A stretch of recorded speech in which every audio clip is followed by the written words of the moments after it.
На повестке дня сегодня 5 вопросов. Один из первых – проведение мероприятий ко Дню работников сельского хозяйства и Дню работников дорожного хозяйства. Махмуд Али Калиматов поздравил с профессиональными праздниками представителей этих жизненно важных для республики отраслей. Отметил работу, проделываемую в области сельского хозяйства. Сельскохозяйственные предприятия, я вам скажу, что они у нас все были, более 15, все были в долгах по зарплате, все были в долгах по налогам, все были закредитованы. Вот такой вот дисбаланс был работы. И после этого не то, что они от налогов избавились, и кредиторки, и сельхозпредприятия, и от долгов по зарплате, они через год принесли прибыль более 20 миллионов. В силу того, что каждый ГУП, сейчас они уже акционировались, и 20% они должны отчислять в бюджет. Мы тогда закупили, я помню, в январе 5 тысяч, май, июнь еще 5 тысяч. Сегодня у нас более 20 тысяч овец.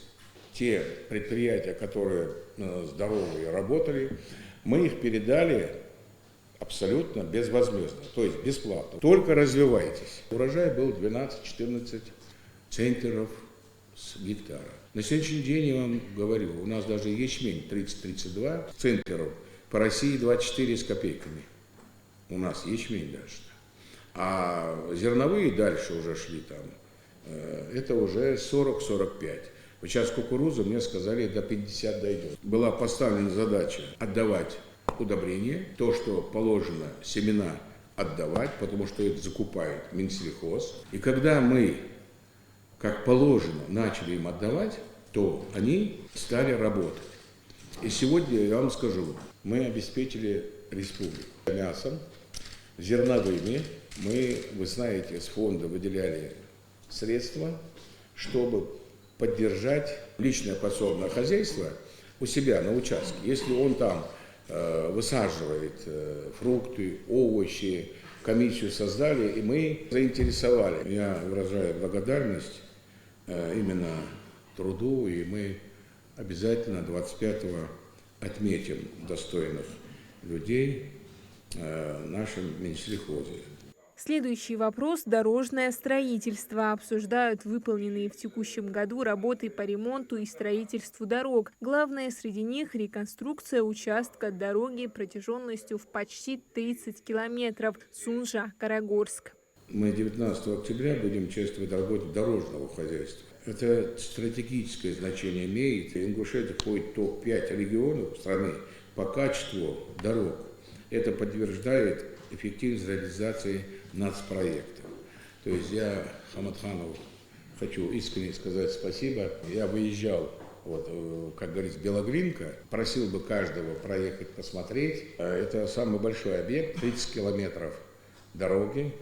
То есть через Сунжу въезжаешь, поднимаешься в горы, и как прям по шелку идет дорога до Карагорской трассы. И дорога качественно, она сделана. В действительности душа радуется. Вот. И что там? Там КФХ есть, да, слева-справа, там поля. Вот. Представь себе, кто в сельскохозяйстве имеет отношение, комбайн, чтобы он шел не грунтовой дорогой, просто там колеи по метру, понимаете? Это облегчит работу там сельхозпроизводителям.